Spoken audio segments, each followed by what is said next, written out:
Welcome to this wonderful webinar. Today, we are going to talk about why endpoint protection keeps failing against cyber attacks. There is one thing for sure, looking at the current cybersecurity landscape. There is an urgent need for better endpoint security solution. My name is Dr. Erdal, and I work as Chief Cybersecurity Strategist, CISO at Preexecution. I have been authored many security certifications that most probably you own today. I'm a researcher at Australian Charles Sturt University, author of more than 21 books, which has been won awards multiple times, and I can proudly say they has been translated to more than 6 languages. Let's go back to our topic. What's happening in the current cybersecurity landscape? Who are behind the cyber attacks? What are the current limitations of your endpoint protections and the impacts that you're facing? And what can you do to improve your security posture? As we just mentioned in the beginning, the threat landscape is escalating. The frequency of cyber attacks and the sophistication is getting increasing. The threat actors are getting busier trying to hack your government, your organization, your charity, your business, your data. This could be a nation-state threat actor who's backed by a government who wants to harm your government. Or this could be a cyber criminal organization which is after your money, such as Lockbit, who is very active on ransomware activities. Or this could be an hacktivist, which is ideologically driven, which utilize attacks to promote their agendas. Or this could be an insider within your organization. Regardless who they are, we need to minimize those attack vectors. I say minimize because it's impossible to make 100% security. So, it's clear that the landscape is shifting. The security landscape is in a constant flux. The threats are growing. The technology, with help of AI, with help of better GPUs, with faster networks, is advancing. And the traditional security approaches are no longer sufficient, which means organizations must adopt their defenses to stay ahead of those threats. When we look at the current findings from Preexecution Cyber Threat Intelligence team, we see that the global average cost of data breach hits 4.88 million just this year within the first 10 months. And this is a jump of 10% compared to last year. 70% of the organizations that have been breached, they said they had a major impact and they were down for weeks. While we use AI, so does organizations. And the AI and automation and security breaches cost 2.2 million, lower than those who didn't. And as I mentioned in the last bit, the insider or the human element is still 68% of the fact that you get hacked or organizations get hacked. The cost of cybersecurity so far, as I said, is 4.88 million. This makes $13,000 per hour, per day, $557 per hour, and more importantly, you being down costs $9.28 per minute. This is lots of money, even for small organizations. As you know, last year, I think if I'm not wrong, it was either Verizon or IBM threat or cyber breach report. There was a statistic of the majority of small to mid-sized enterprises, they get hacked, get out of business within 6 months. This is either they run out of money or the fine they pay for governments or for regulations is so high that they cannot survive. This could be also getting the share prices down, losing some talent, and so on. But one thing is for sure, cybersecurity is costing a lot. So, what can I recommend you to improve your security posture? You know what? We don't have to reinvent the wheel. If you want to know the future, all what you have to do is look at the past. In other words, if you know the attack vectors of today, if you learn what's happening around you, you can improve your security posture. And this is what this session is all about. LastPass, they've hacked in the last 2 years twice. And this was last August, the second time, which was a few months ago. Or when you look at MGM Resorts, if you remember, they were hacked and it cost them last year more than $100 million in expenses. Okta, same with Okta, which is an identity management provider. They had a severe security incident impacting some of their customers, which they addressed that they were not using they were not enforcing multi-factor authentication to be more secure as identity provider. Or I'm pretty sure you will remember the Progress Mute 0-day, which was released last year into the wild. Progress had a beautiful software which is called Mute, which is a transfer enterprise file tool. Unfortunately, the hackers find the 0 days there, and they hacked many government, public, and business organizations worldwide, including New York City's public school system, a UK-based HR solution, and payroll company with clients like British Airways and BBC. So, ransomware, 0 days, malware, those are still a nightmare. While we spend millions of dollars to endpoint protections, depending on organization size, how come those hackers can still harm you? The answer is again simple. Those who do not remember the past are condemned to repeat it. So, what happened in the first 10 months of 2024? It's clear that 2024 is a year marked by significant cyber attacks impacting various sectors worldwide. And I want to share some summary with you to see that we did not learn from our past and how we did repeat it, what happened in 2022, 2023 this year.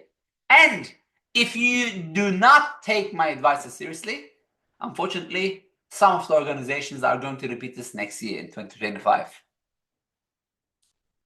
In the first 6 months, out of 8,839 publicly disclosed incidents, there were more than 30 billion records breached just within the 6 months. I know we are in October, but this is the figure that I have from my threat intel team. There was a MOAB breach, which was called Mother of All Breaches, which exposed 26 billion records, including records from Twitter, LinkedIn, Zing, Adobe, MyFitnessPal, and so on. Bank of America, they had a cyber attack, which exposed their clients' names, SSNs, and accounts details. So if I ask you how much money you have in your account, you will probably not tell me. Or if I ask you randomly for your SSN, you will probably not give it to me. But the bank did not take the necessary protection steps, and they released, or they were breached to release your data. Was it just Bank of America? Just 2 or 3 months ago, ATTN. They were hacked through a third-party cloud vulnerability. And your data was accessed again. All your call logs, text logs, including information about who customers called and text, when, and for how long, was breached. Is it just AT&T? No. Just, I think, last year, Verizon was breached, which is famous with their reports, and I love it, Verizon data breach reports. T-Mobile was breached. Who's left? TeamViewer. I'm pretty sure at least you used this software once in the past. I did at least many years ago. They had a security breach. Unfortunately, same way. Cybercriminals target its credentials linked to an employee's account within the corporate IT domain, and as a result, the intruders had access to confidential data, potentially undermining the software security. Disney, they were hacked the same way. When I say the same way, it was through phishing, endpoint exploitation, and as a result, data exfiltration. So it's happened not just for small organizations, also for Fortune companies.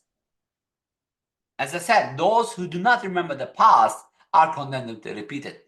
So, why are traditional endpoint protection failing? First of all, hackers get smarter. They use advanced evasion techniques such as code obfuscation, process injection, exploit kits, LOTL, which is leaving of head, and unfortunately, most of the endpoint security technologies have weaknesses because they are either signature-based, or they have challenges in their behavior analysis, or the EDR does not have the detection and response capability as they promises. If not, the endpoint security provider makes a bug and kills 8.5 million computers by themselves without any hacker. This is also a problem that we're facing today. So, what is the signature-based detection? It's like, imagine a security guard within a nightclub asking your ID one by one. If you're over 18, you are allowed to get into the club. If not, you are not. And there is a huge queue because this is a signature-based and there's only one security guard. This is exactly what signature-based detection is. If there is a malware which you are not aware of, then it's unfortunately too late for you to get protected against this cyber attack. ATPs, the advanced persistent threats, and evasion techniques are getting more complex. If you look at Emotet, one of the polymorphic malware, a malware which changes its code towards signature-based detection was seen in the wild more than 36,000 times just last year. Fileless attacks to bypass the endpoint protection is also heavily used by threat actors to breach your data. Zero-day attacks. They are still expensive to launch, but I gave an example how TeamViewer was breached. And every year there's at least 20 to 50 0 days that we are aware of being exposed or sold in dark web for millions of dollars. And most of the endpoint protection software, they cannot protect you against those kinds of attacks. What was a code obfuscation? Tools like UPX or TMedia are used to compress and encrypt a malware, making the analysis bit harder. What is code morphing? A malware that alerts its own code while running and making moving target. Basically, it's aware of what's happening in the environment. It's like a human trying to breach a bank, for example, knows where the security cameras, where the security guards are, where the windows, where the keys are. So the malware is aware, which is called code morphing. Or hackers use techniques like junk code insertions, basically adding many users' codes to confuse analysis and signature-based detection system to either slow them down or get those attacks as marked as false positive so it can be successful. I mean, there are many other ways that hackers use, but that's what we saw in the wild a lot. That could be a DLL injection or process holdovering or threat hijacking. I don't want you to get bored with these technical details, but if you go to Execution Academy, we have live demos how we stop all these attacks one by one. But in this webinar, the idea was to give you technical needs, the technical aspects, and If you need to, again, you can go to executionacademy.com to see the details on how these attacks are being used in the wild. Hackers use all these tools, PowerShell, VMI, VSH, or depending on Apple coding, Linux coding, doesn't matter what it is. Hackers use different ways to exploit your systems and vulnerabilities. And unfortunately, sometimes we help them. How? Via not patching our systems. How? Via via not using the simple Windows security methods, for example, to disable buffer overflows. I'm pretty sure some of you are going to remember the ZTLT router exploit, which was used by threat actors again. Unfortunately, which allowed attackers to execute RBRT code on those devices. Kernel exploits. No, I'm not talking about the kernel mistake which CrowdStrike had. I'm talking about vulnerabilities in the OS kernel that can give attackers complete control, which is mostly very difficult to detect and mitigate. And there are ways, of course, to bypass the EDR. Hackers use different techniques such as evasion techniques, anti-forensic techniques, and exploring the EDR vulnerabilities to be successful.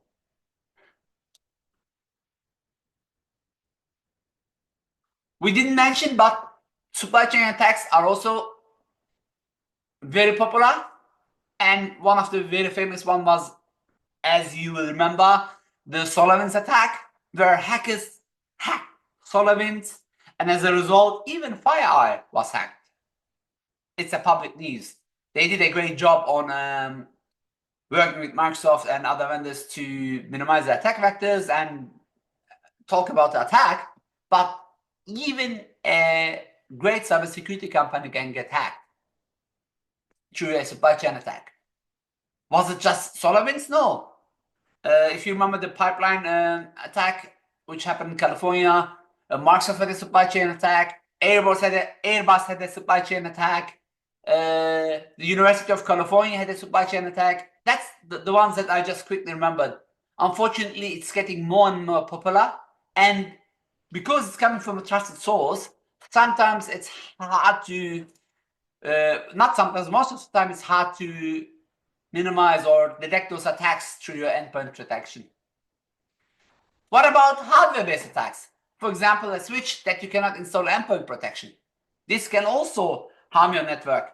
But regardless if the attack comes from there, somehow when the threat actors try to do lateral movement and reach to your endpoint, you should have an endpoint detection which detects those attacks to minimize the impact at least. One thing is for sure, the cost and complexity. Implementing and managing robust endpoint protection solution can be also expensive and complex for some organizations, leading to compromises in effectiveness. So having all these attack vectors by itself is not why the endpoint protection is failing, but sometimes the endpoint itself can be costly or complex, can have a BSOD attack, or I don't want to call it attack, dead of blue screen, which kills 8.5 million computers within a few minutes. Of course, I did not forget the human element, which is always the weakest link. But unfortunately, you should also, besides using also your threat protection devices, I'm sorry for that. You should also, besides having employee training, you should also train them, for phishing attacks, for social engineering, for enabling them to use strong password MFA, or minimize the accidental data exposure via DLP.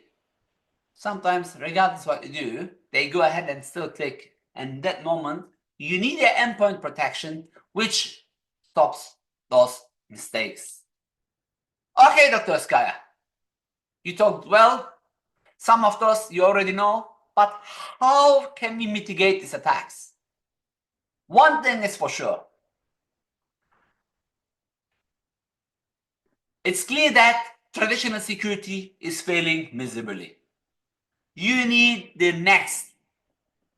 You need advanced endpoint protection, which is going to secure your organization. Detection is like a fire alarm. It alerts people that there is a fire. But the fire alarm does not stop the fire from spreading. Similarly to detection, which does not prevent cyber attacks from happening or the damage they can cause. As we mentioned, detection is not protection. And what you see in your screen is evidence. Evidence of you detecting is not preventing, because the breach of cybersecurity cost is getting higher and higher and higher. Remember, for 2024, the number was 4.8 million, which was around 10% jump compared to 2023. What do you need? If you ask us, you need a protection that prevents cyber attacks from happening. A protection that reduce or eliminates change the damage caused by a cyber attack. Sorry. Sometimes I get excited and reuse the words, but hey, it's a live webinar. Can happen. I'm pretty sure you will all forgive this German-born Turkish Australian who lives in US.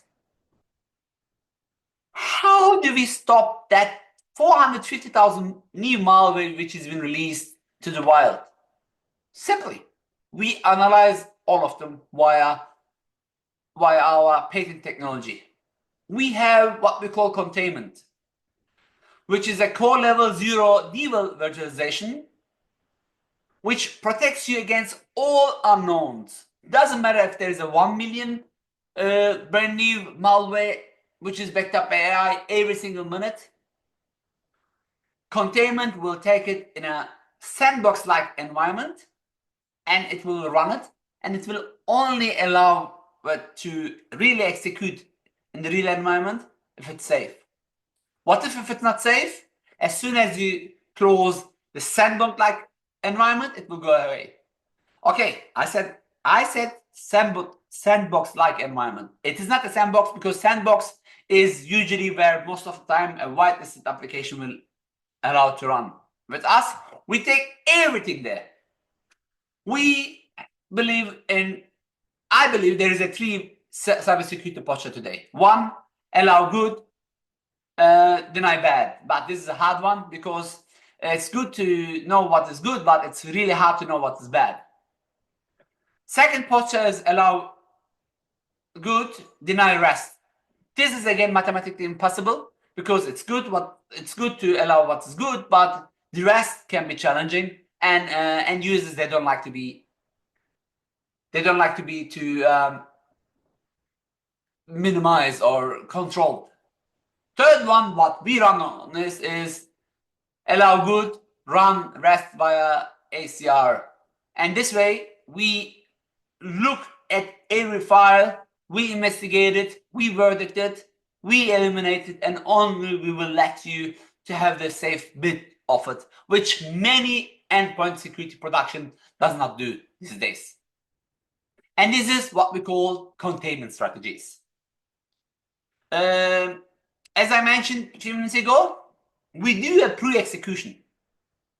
We use our next-gen EDR. We have a HIPS, host firewall, virus scope, application control, where we look in all those files, and we will only let the good ones hit your systems, and anything bad will be blocked. And if it's not blocked, like 92% of the files are blocked automatically, the bad ones, and this could be a minority percentage, which we are not sure. They will be still blocked, but sent to a human analysis to verify these files. This could be someone in your organization, if not in our organization. And yes, in that moment, in that rare moment, there might be a downtime to use this specific application, but hey, which one is better? Get a virus through an unknown application, or to wait until someone looks at it, which is usually within the first couple of hours, 1 or 2, 4 hours. I'm not really sure. We can check that later. So we contain every unknown at execution. Unknowns allowed to execute, as I said, in the virtual resource where they can't do any damage. It's in a virtual resource. And you know what? You don't need the latest and greatest operating system. This could be a Mac device. This could be a ARM device. This could be a Windows or Linux device. We run in all of it, and we are there to protect it. All these are contained items, analyzed and predicted.